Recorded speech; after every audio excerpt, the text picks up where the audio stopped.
Bonjour, nous sommes le 2 novembre 2016 et je vais vous faire un petit compte rendu de la situation du potager que j'ai du côté de Toulouse. Donc le gros problème que j'ai eu, c'est qu'il a fait extrêmement sec ici. Voilà, c'est une terre très argileuse, donc il y a énormément crevassé. Donc à partir de là, je me suis dit que j'allais amender le sol de manière à l'alléger, de manière à faire que la terre soit moins argileuse.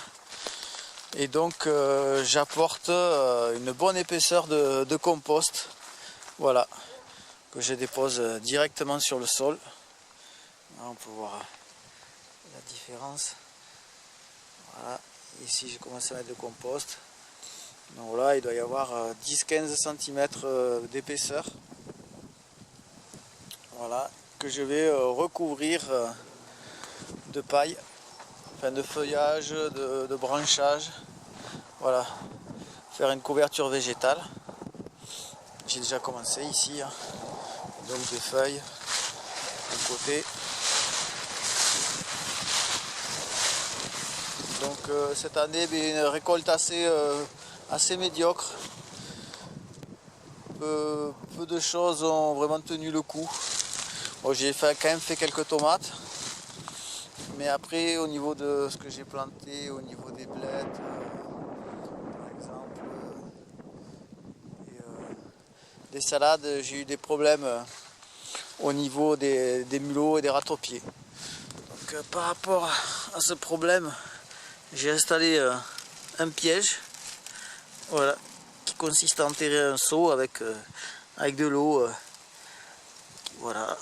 Donc le seau est enterré au ras du sol, il est recouvert pour pas qu'il y ait trop de végétaux qui aillent dedans.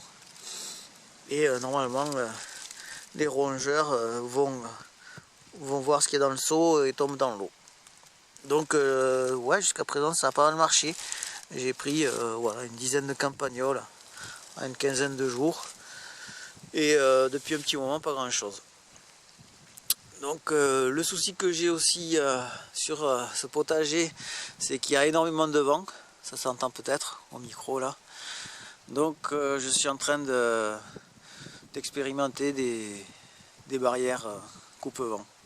Voilà, de ce côté, je fais une rangée de framboisiers.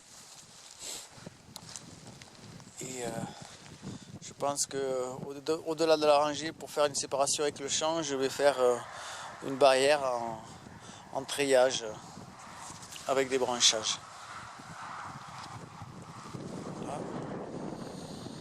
De l'autre côté, j'ai fait une barrière assez imposante avec des rondins de bois.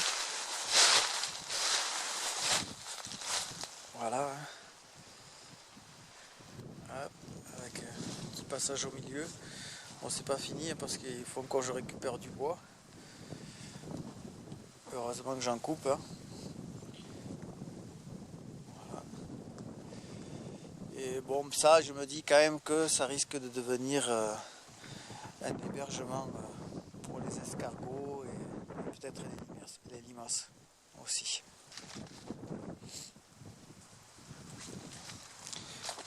Après, je vais peut-être laisser une partie comme ça, sans recouvrir en fait, sans mettre d'amendement, pour voir un peu ce qui se ressème naturellement sur cette parcelle.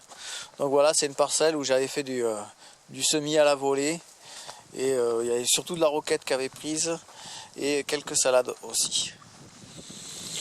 Bon, mais là on va voir un peu ce qui reprend. Il y a du persil qui sort. Alors c'est vraiment étonnant hein, parce que je l'avais semé vraiment au printemps et c'est maintenant qu'il se manifeste. Voilà, ça je sais pas ce que c'est. Mystère.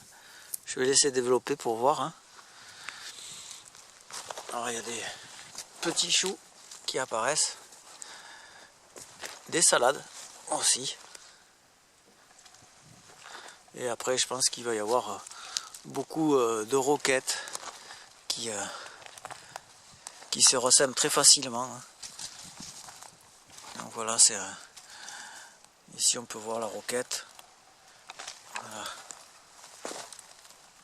Qui est apparue. Heureusement il recommence à pleuvoir un peu. Il y a eu un peu d'eau, ça fait du bien au jardin. Voilà, il y a les oignons qui repartent aussi. Des petits bulbes qui s'étaient pas du tout développés et qui maintenant reprennent de la vigueur. De ce côté, au niveau protège-vent, je vais installer des vignes. Donc voilà, là j'ai mis 4 pieds de vigne et je vais en installer 4 autres, je pense. Voilà, histoire de protéger le jardin du vent et puis de récolter aussi des fruits en même temps que les légumes. Voilà, ce sera tout pour ce petit bilan. La suite au prochain épisode. Allez, au revoir.